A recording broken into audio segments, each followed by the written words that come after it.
Hello guys, তো দুর্গাপুজো তো শুরু হয়েই গেছে। আজকে হচ্ছে চতুর্থী, আর সেই জন্যই আমি আজকে সকাল সকাল স্নান করে রেডি হয়ে নিচ্ছি ঘুরতে যাওয়ার জন্য। তো আজকে আমি একটা গেট লুক শেয়ার করব তোমাদের সাথে, প্লাস পুরো দিন আমি আজকে কি কি করলাম সেটাও শেয়ার করব। তো সবার ফার্স্ট আমি মেখে নিলাম সানস্ক্রিন, আর তারপরে আজকে যেহেতু সানস্ক্রিনটা মেকআপ লাইক সানস্ক্রিন ছিল, তো আমি আর মেকআপ করব না। এরপরে দিয়ে দিলাম ব্লাশ, একটু আইশ্যাডো আর লিপস্টিক, আইলাইনার, সব কিছু পরে আমি আমার ড্রেসটা পরে নিলাম, যেটা পরে আজকে আমি যাব। তো আজকে বেসিক্যালি আমি ঠাকুর দেখতে যাব, বাট রাতের দিকে। সবার ফার্স্ট আমি যাব আজকে আমার মাসি বাড়িতে। তো সেই জন্যে আমি এখন রেডি হয়ে নিচ্ছি, আর আমি আমার মাসি বাড়ি থেকেই ওখান থেকে ঠাকুর দেখতে যাব। তো আমি এখন রেডি হয়ে নিলাম। তো আজকে আমি পরেছিলাম একটা ব্ল্যাক টপ আর নিচে একটা ব্লু জিন্স।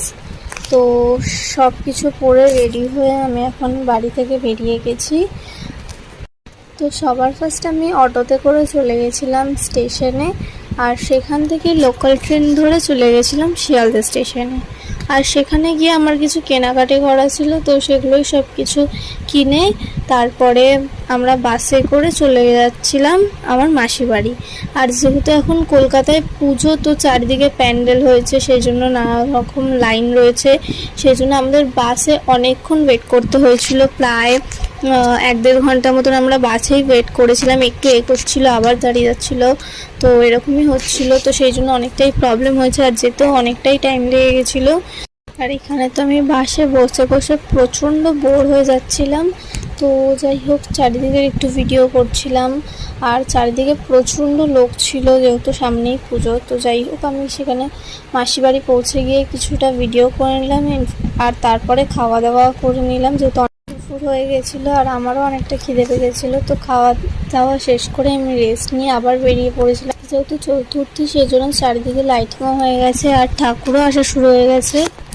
তো আমাদেরও ইচ্ছে ছিল আজকে কয়েকটা ঠাকুর দেখবো, বাট অনেকটাই রাত হয়ে গেছিলো বেরোতে বেরোতে, আর আমাদের সকালেও শপিং করতে করতে অনেকটা লেট হয়ে গেছিলো। তো আরও কিছু শপিং করার ছিল, তো সেই সব শপিং কমপ্লিট করে এখন আমরা চলে আসলাম শিয়ালদা স্টেশনে। আর এখানে স্টেশনে দেখতেই পাচ্ছ তোমরা কীরকম ভিড় আছে, যেহেতু দুর্গাপুজো, তো সবাই ঠাকুর। তো এই ভিড় টেনে উঠে আমি চলে এলাম বাড়ির উদ্দেশ্যে। পুজো উদ্দেশ্যে আমাদের বাড়ির সামনে রাস্তাটা এরকম লাইটিং করেছে, আর আমার যেতে যেতে যেহেতু অনেকটা দেরি হয়ে গেছিলো, তো আমাদের পাড়ার ঠাকুরটাও চলে এসেছিলো।